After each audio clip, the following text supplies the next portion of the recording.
Buenos días a todos. Me alegro veros. Pues hoy vamos a seguir con las predicaciones de Lucas que estamos estudiando.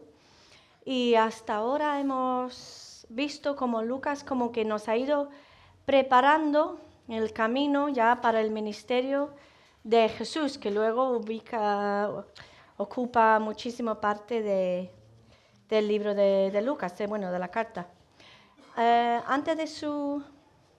Habla antes de su nacimiento, habla de su nacimiento, habla de un acontecimiento en su niñez, habla de su bautismo, habla de cuando fue tentado en el desierto, y hoy el texto que nos corresponde es cuando empezamos con su ministerio. Y es una historia muy interesante. La vamos a dividir en 3 partes: la cena, el mensaje y la reacción.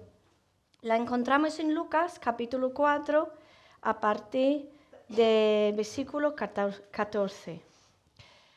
Entonces dice: Jesús regresó a Galilea en el poder del Espíritu y se extendió su fama por toda aquella región. Enseñaba en las sinagogas y todos lo admiraban. Él ya había estado predicando en Judea, por la zona de Judea. Lo podemos leer en el Evangelio de Juan, que cuenta un poquito cómo él estaba en esa zona, y ahora sube a su región, Galilea. Galilea era una región en la parte norte de Israel y tenía muchísimos pueblos y muchísimas aldeas. Entonces él iba pasando por ellos. Flavio, el historiador, dijo que en los tiempos de Jesús había unos 240 pueblos. Entonces, pues podéis imaginar, yo lo pienso como Jaén, que tiene muchos pueblos, ¿no? Y él iba pasando de esos pueblos. Era una región bastante poblada. Quizás unos 3 millones de personas vivían en esa región, dispersados por toda la zona de Galilea. Tenía el lago grande, el mar de Galilea, como lo llamamos, o el lago de, no sé decirlo en español, Genesaret, no lo sé. Y allí es donde Jesús comienza su ministerio. Su sede hasta esa época había sido un pueblo que se llama Capernaum, ¿vale? Y esto es importante, porque es importante que Jesús estaba predicando en la región de Galilea. Pues porque eso era una cosa que se decía del Mesías. En Isaías 9 dice: mas no habrá siempre oscuridad. Lo leímos anoche. Bueno, Pepe se enfocó en el 2, yo tengo el 1.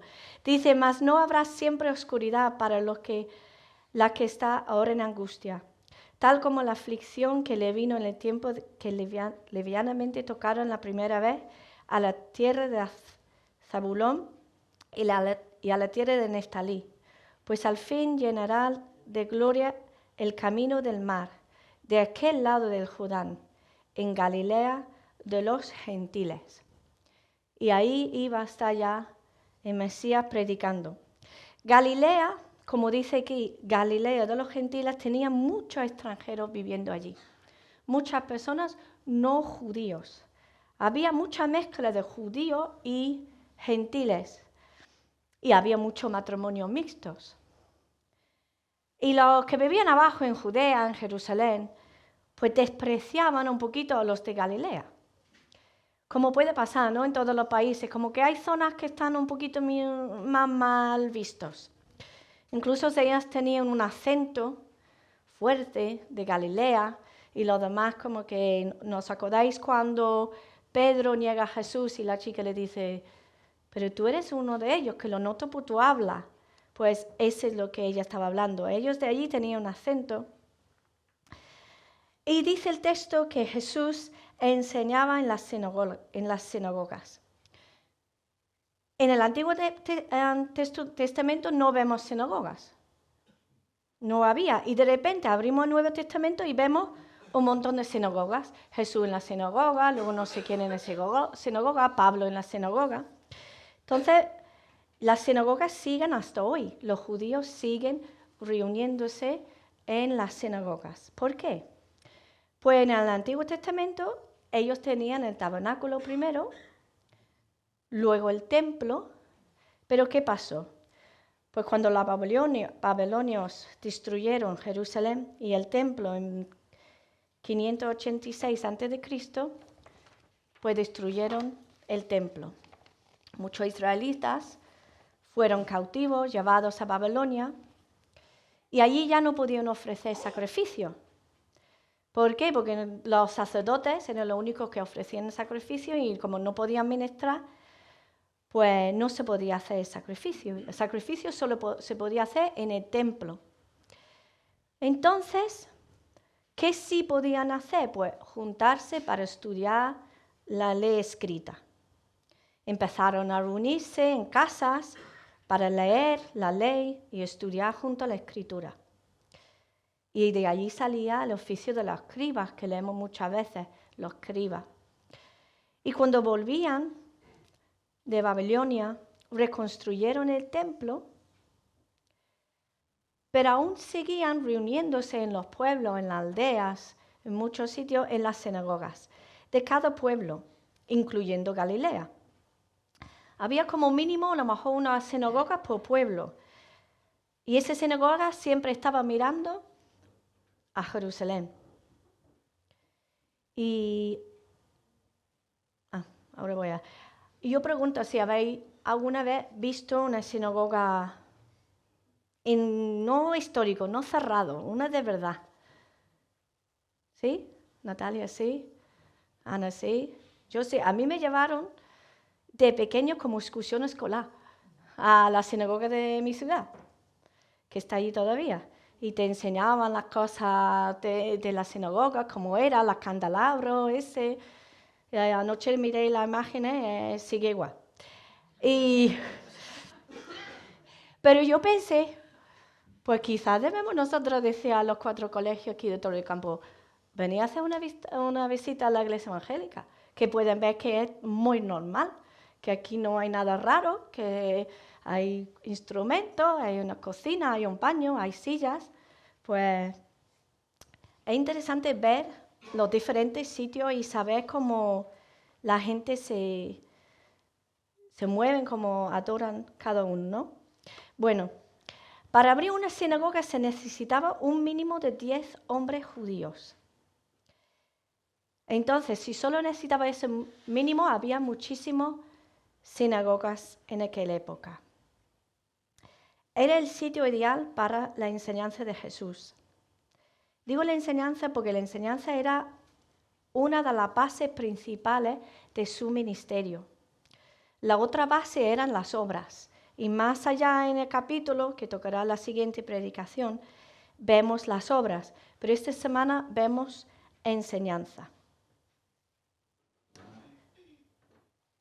Galilea no era muy grande. Jesús la había recorrido bastante. Y también la voz de él se había recorrido. Pone que tenía fama o que todos lo admiraban. Él había empezado bien. Pero vaya a ver que esta fama que tenía pronto iba a pasar a desprecio. Por lo menos los que vivían aquí en Nazaret. Y seguimos. Fue a Nazaret donde se había criado y un sábado entró en la sinagoga como era su costumbre. Notas que dice que era su costumbre. Jesús tenía el costumbre de ir a la sinagoga. Él tenía comunión todas las semanas. Lo más probable es que había ido desde pequeño todas las semanas a la sinagoga. Él no buscaba excusas para no ir. No decía, ese rabí me cae mal. La música no me gusta. El texto que han leído hoy, la explicación que le han dado era regular. Él iba para adorar a Dios. Además, leímos antes en Lucas 2:40, decía que el niño Jesús progresaba en sabiduría. Jesús, el mismo Jesús, el Hijo de Dios, tuvo que aprender la palabra, tuvo que sentar en la sinagoga, tuvo que estar allí. Era su costumbre, era una buena costumbre. Ir a la iglesia todas las semanas, sí o sí, es una muy buena costumbre. Porque es una bendición. Es una bendición. Hebreos 10 dice, no dejando de congregarnos. A mí me gusta que podemos a lo mejor en nuestras casas ni tener la conversación de si vamos a la iglesia o no vamos a la iglesia. En nuestra casa no hablamos de si vamos a la iglesia o no vamos a la iglesia. Es que vamos a la iglesia. Que te levantes el domingo te vas. Es que no hay otro. Y es una bendición. Puede ser que te gusta más, puede ser que te gusta menos, puede ser que tienes más ganas, que no tienes más. Pero es una bendición. Reunirse alrededor de la palabra con las manos y adorar a Dios toda la semana. Y no se podía decir que en aquel entonces la sinagoga era súper emocionante. Más o menos iba así. Empezamos con una acción de gracia o bendiciones. Normalmente relacionado con el Shema, que sabéis que el que dice Jehová nuestro Dios, Jehová una vez, amará a Jehová tu Dios de todo tu corazón, etc., ¿no? Luego había una oración que ellos decían amén. Luego un pasaje de los primeros 5 libros de la Biblia, del Antiguo Testamento. Luego un pasaje de los profetas, que creo que es donde nos vamos a colocar hoy. Luego un pequeño sermón sobre lo que han leído. Y luego una bendición pronunciada por un sacerdote. Y si no había un sacerdote, pues una oración de cierre y ya está. Y eso es lo que ellos hacían.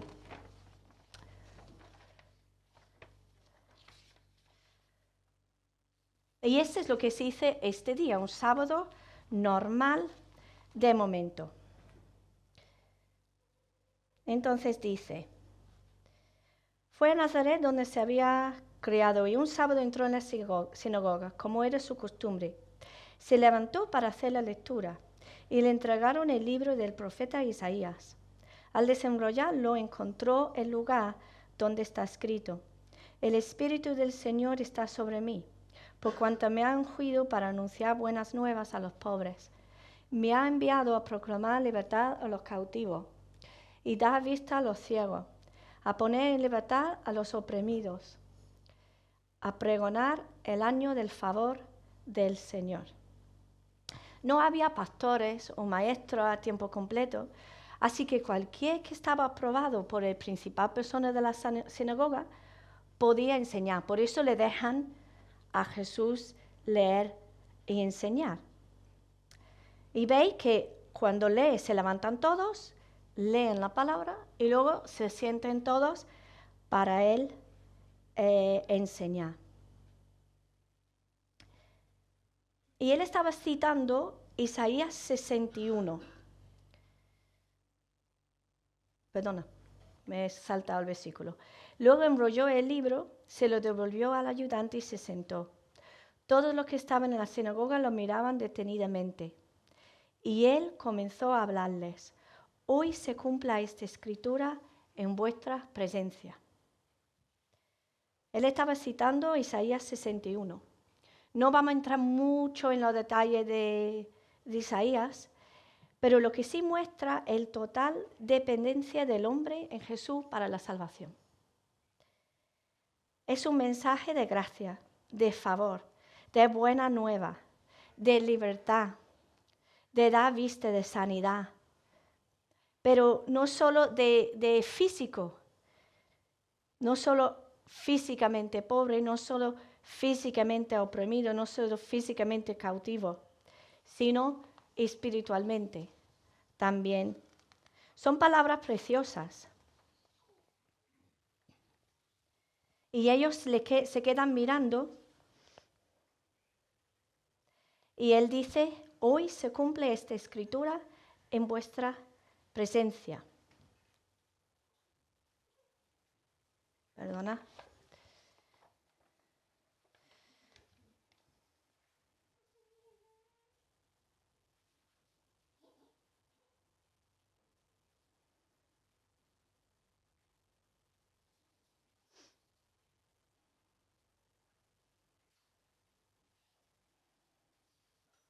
Perdonadme un segundo.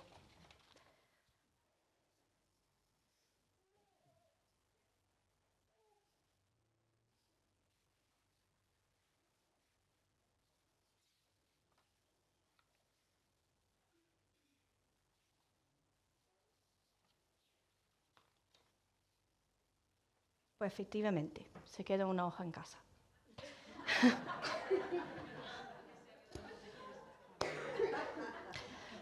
Está aquí. Gracias, Señor, está aquí. Vamos a ver.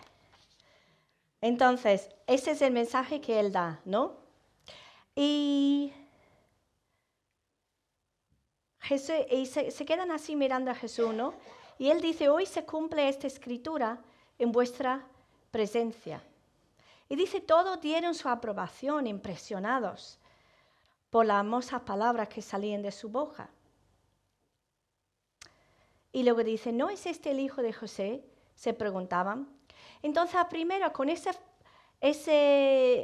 lectura tan bonita, ellas se quedan maravilladas con él y se quedan diciendo, pero mire qué bien. Y yo leyendo el texto decía, Jesús, ¿por qué no paraste en este momento?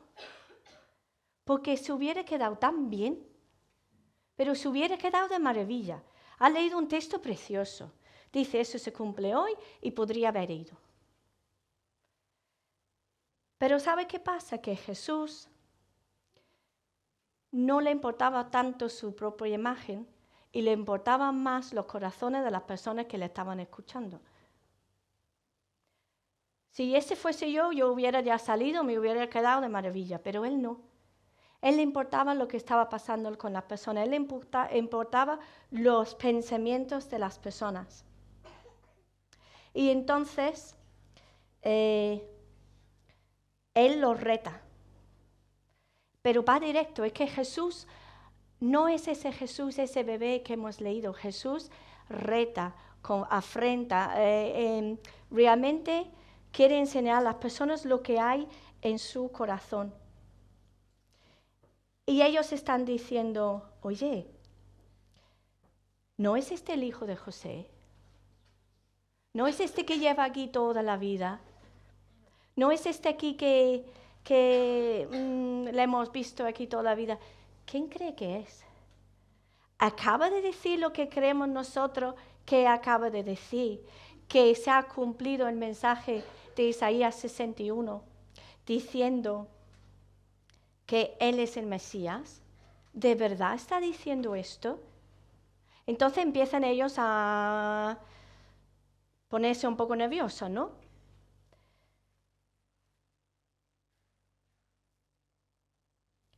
E incluso puede ser por otra razón porque se ponen un poquito nerviosos, ese es uno. Pero también había otro problema. El problema es que cuando Jesús lee a Isaías 61, él deja en el texto original por una coma. Es como si estás leyendo, coge mitad de frase y la cierra a mitad de frase.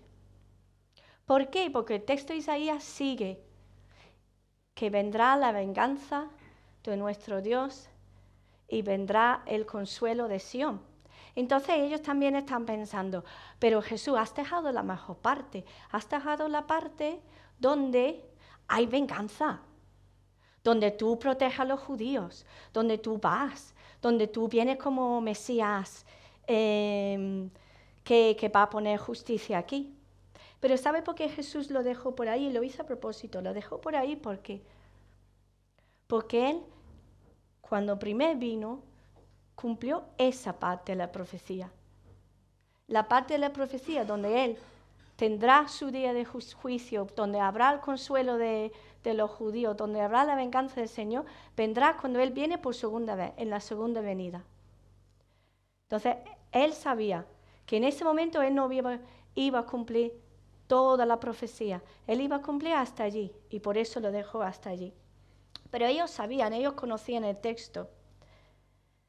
Y Jesús, como dije antes, va a lo que va a sacar de ellos lo que hay, a revelarles a ellos lo que hay en su corazón. Y dice, Jesús continuó: seguramente me vais a citar el proverbio: médico, cúrate a ti mismo. Haz aquí en tu tierra lo que hemos oído que hiciste en Capernaum. Jesús, hemos oído los milagros que has hecho en Capernaum. No te quedes en un sermón simplemente. Muéstralo aquí. Muestra que tú eres lo que acabas de decir, lo que tú eres. Haz un milagro aquí, con nosotros. Eso es lo que él dice que están pensando. Pero ellos no querían evidencia. Ya sabían lo que Jesús había hecho en Capernaum. Ya les había llegado la voz. Lo que estaban haciendo era retarlos con su pensamiento. Mira, Jesús hacía muchos milagros durante su ministerio, pero los milagros no producían fe en él. Los milagros de Jesús no fueron puestos en duda. Ni siquiera los líderes religiosos dudaban ni cuestionaban los milagros de Jesús. Dice en Juan 11, ¿qué vamos a hacer?, dijeron entre ellos los líderes religiosos. Este hombre está haciendo muchas señales milagrosas. Entonces los milagros no producían fe. Y no iba a producir fe aquí en Nazaret. Ellos no creían, no por falta de evidencia, sino por su propia dureza de corazón. Ninguna cantidad de milagros sería suficiente. Ellos no dudaban de los informes que habían recibido, sino dudaban de que por medio del hombre que ellos conocían tan bien, o pensaron que conocían tan bien, se estuviera cumpliendo la profecía de Isaías, del Mesías.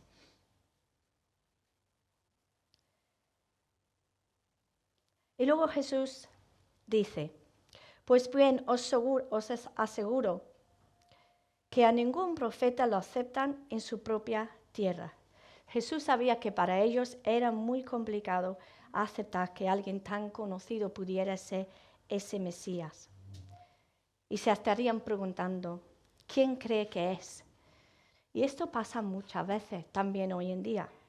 Como decimos, la familiaridad engendra desprecio o la confianza da asco.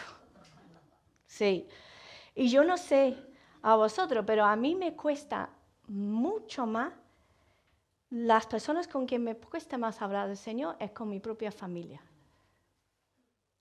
¿Y será porque me conocen demasiado? Pero no debe ser así.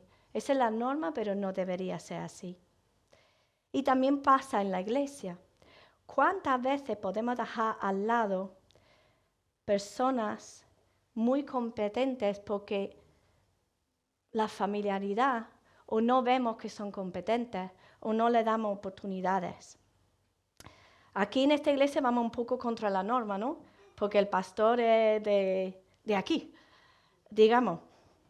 Yo no estoy en su piel, pero yo imagino que es muy difícil y muy complicado ser pastor, utilizan la palabra aquí, profeta, en su propia tierra.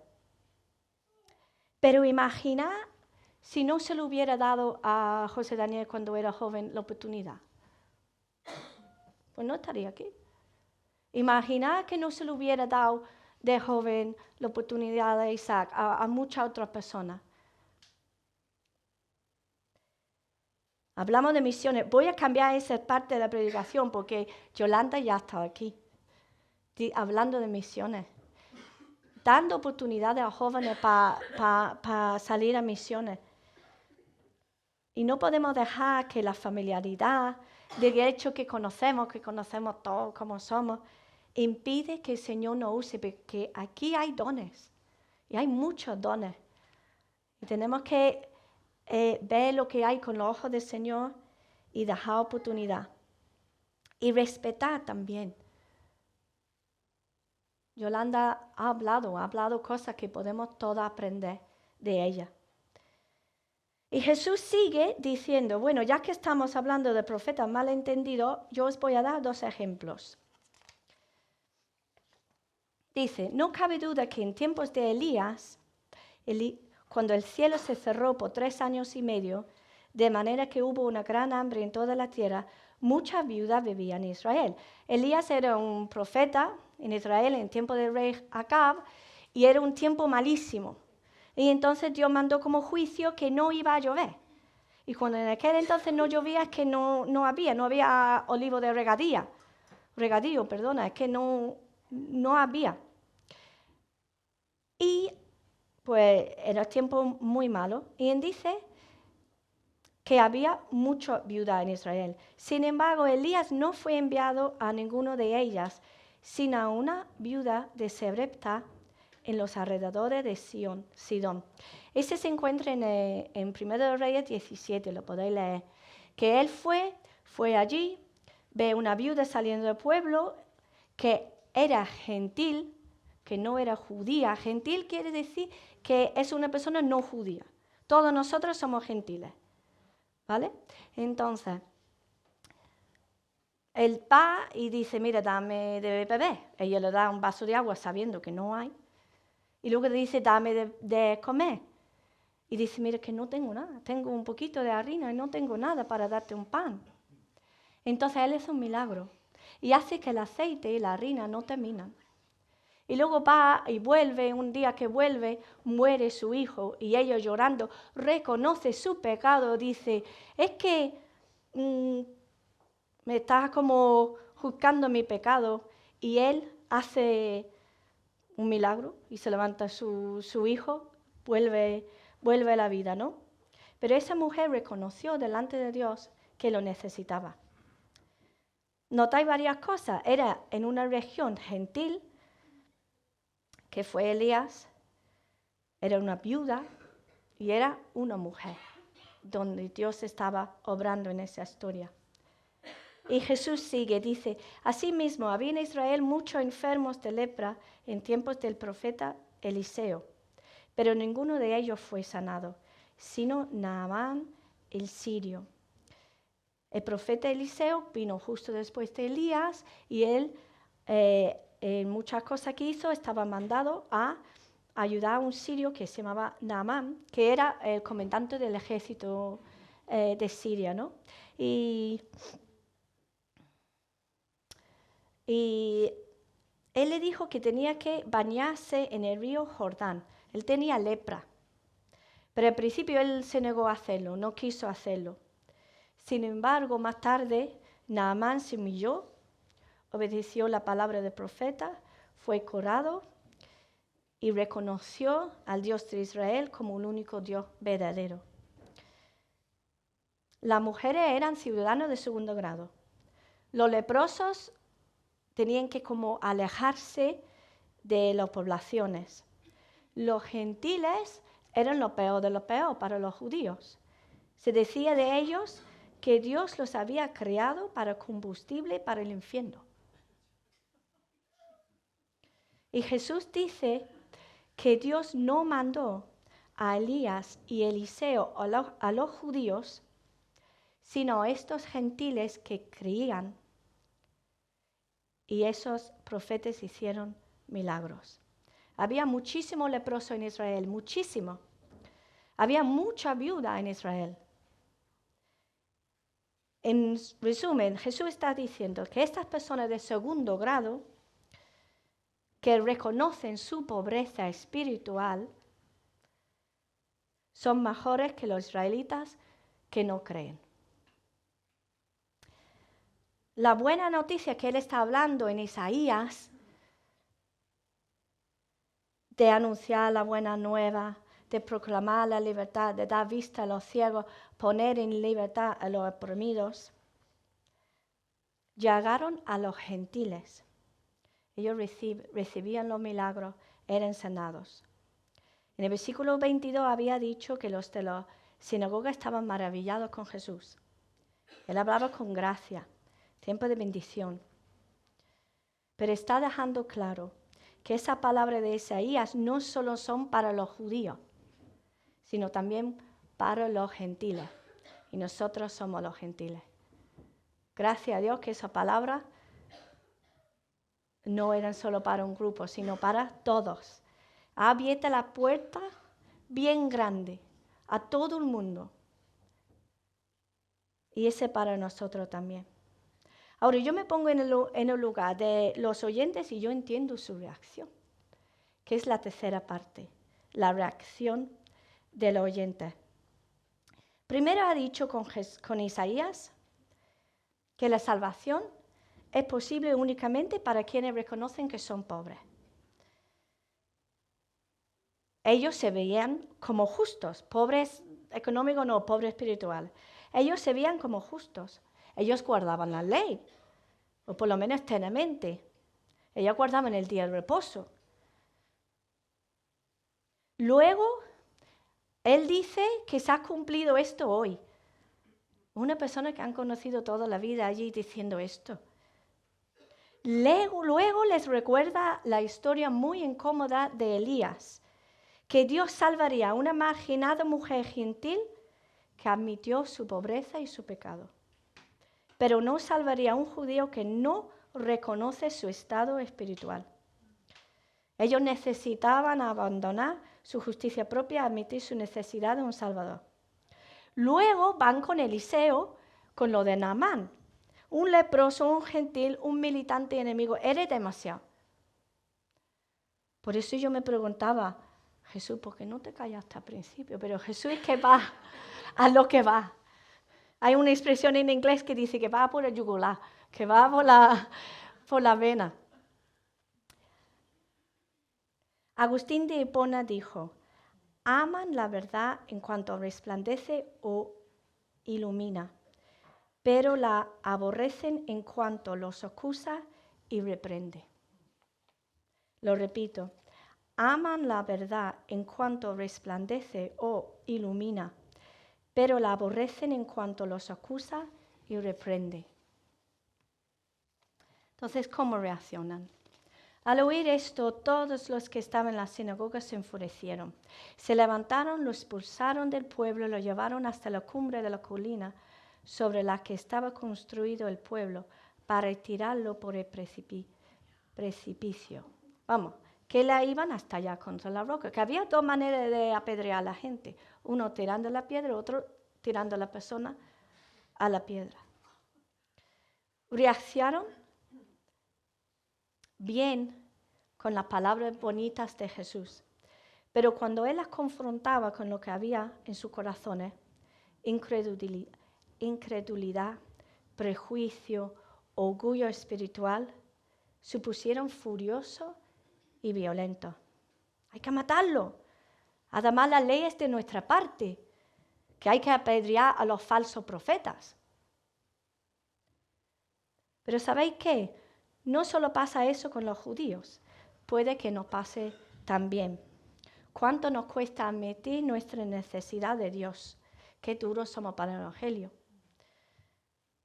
Pensar en el número de personas que tú compartes el Evangelio y te dicen, pero yo soy una buena persona, yo no hago daño a nadie.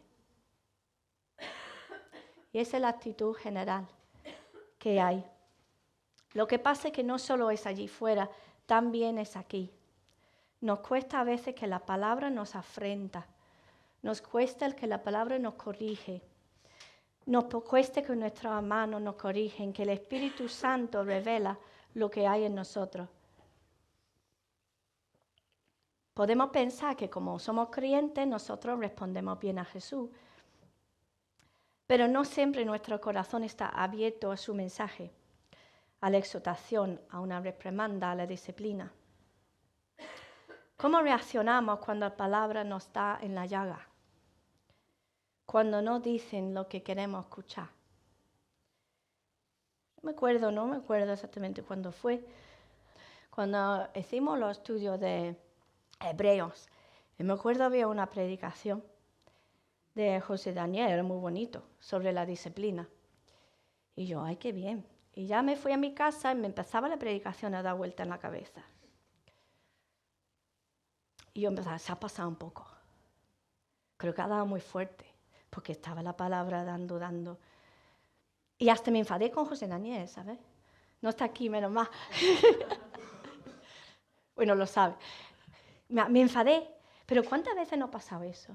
que la mano nos dice algo, que la palabra nos dice algo, que quien expresa la palabra nos enfadamos, decimos, se ha pasado, que esto no es así. Pero las cosas no son así. Gracias a Dios me hizo recapacitar y pude asumir la palabra que estaba dando. Pero debemos preguntarnos si estamos abiertos a escuchar todo el mensaje de Dios. Y este último versículo me encanta, dice, están allí en la colina y dice, pero él pasó por en medio de ellos y se fue. Está genial. De verdad. Ahora sí hace el milagro que tanto pedían. Pero ellos no creen, ese no le va a ayudar a creer, pero ahora sí lo hace. Se pasa en medio de él. ¿Por qué pasaba en medio de él? Porque no era su momento. Porque él tenía mucho que hacer. Y tenía que cumplir lo que estaba puesto ahí en Isaías. Así que se fue. Vamos a orar.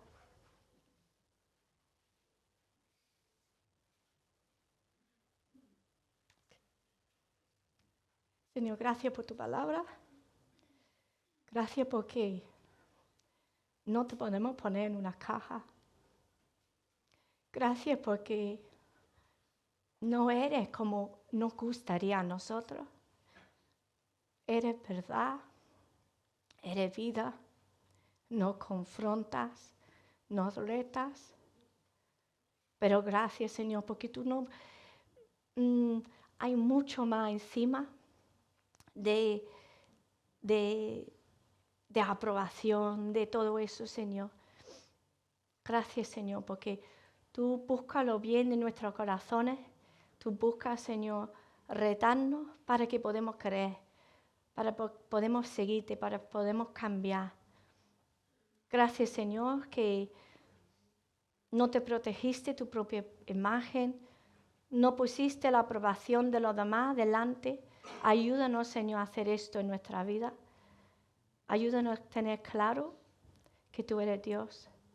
Gracias, Señor, porque no aferraste a las cosas humanas, sino tuviste claro el ministerio, tuviste claro lo que tuviste que hacer. Y gracias, Señor. Ayúdanos, Señor, en nuestro medio. Ayúdanos a ver entre nosotros personas de bendición. Ayúdanos a vernos con los ojos tuyos, viendo, Señor, lo que tú puedes hacer en cada uno. Ayúdanos, Señor, a ser honestos delante de ti, en nuestro orgullo espiritual. Y, Señor, pues que ayúdanos como iglesia. Y gracias, Señor, porque estás con nosotros. Muchas gracias por tu palabra. En el nombre de Jesús. Amén.